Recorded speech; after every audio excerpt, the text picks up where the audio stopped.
Kata Syekh Saleh, amalan-amalan manusia akan ditimbang dengan timbangan yang hakiki. Yakni betul-betul alat penimbang. Di akhirat nanti benar-benar ada alat penimbang. Hakiki lawan dia apa? Metafor, simbolik. Dia bukan timbangan sekadar simbolik. Bahkan dia adalah alat penimbang yang benar, yang betul-betul, yang memiliki neraca timbangan dan dua daun timbangan. Alat penimbang dulu dipanggil apa? Dacing. Maka di akhirat begitu juga bentuk alat penimbangnya. Dia ada dua daun timbangan, dua tempat letak apa yang nak ditimbang, iaitu amal kebaikan dan keburukan. Syekhul Islam Ibn Taymiyah rahimahullah berkata, mizan adalah alat yang digunakan untuk menimbang amalan perbuatan, dan ia bukan sekadar simbol keadilan sebagaimana yang ditafsirkan oleh sebahagian pihak. Ada pihak yang menafikan perkara ini, yang menyalahi nas-nas Al-Quran dan hadis, dan ini sebagaimana yang ditunjukkan oleh Al-Quran dan As-Sunnah, bahawa alat penimbang itu adalah alat penimbang yang hakiki, bukan sekadar simbolik, bukan sekadar perumpamaan. Bahkan dia adalah alat penimbang yang hakiki yang ada dua daun timbangan.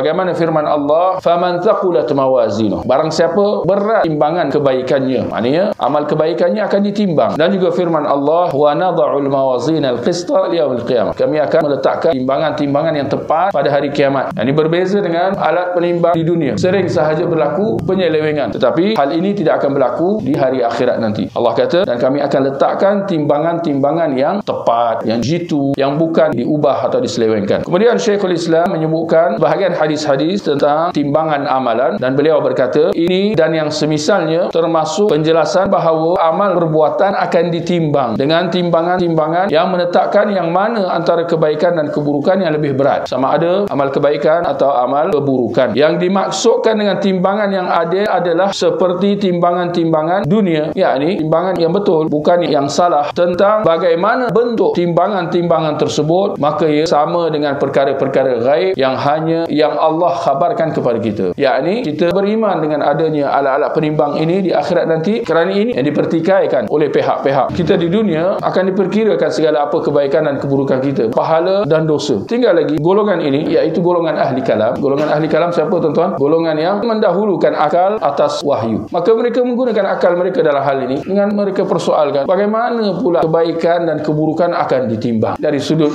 logik akal kita mungkin akan tertanya-tanya juga, bagaimana pahala solat akan ditimbang, dosa minum arak akan ditimbang dan sebagainya. Apabila mereka tidak dapat menakulnya, mereka tak dapat nak memahaminya, maka mereka nafikan adanya timbangan yang hakiki seperti itu, dan mereka takwilkan dengan takwilan-takwilan seperti ada penimbang keadilan, yakni Allah akan mengadili dan sebagainya. Ini mereka berikan tafsiran yang lebih umum. Sedangkan kita tegaskan bahawa timbangan itu memang ada timbangan yang hakiki, dan ada dua daun timbangan seperti mana zahir maksud nas-nas Al-Quran dan hadis. Tinggal lagi bagaimana perincian dia, bagaimana pahala dosa itu akan ditimbang. Kita kata ini perkara gaib yang kita serahkan kepada Allah Subhanahu wa taala.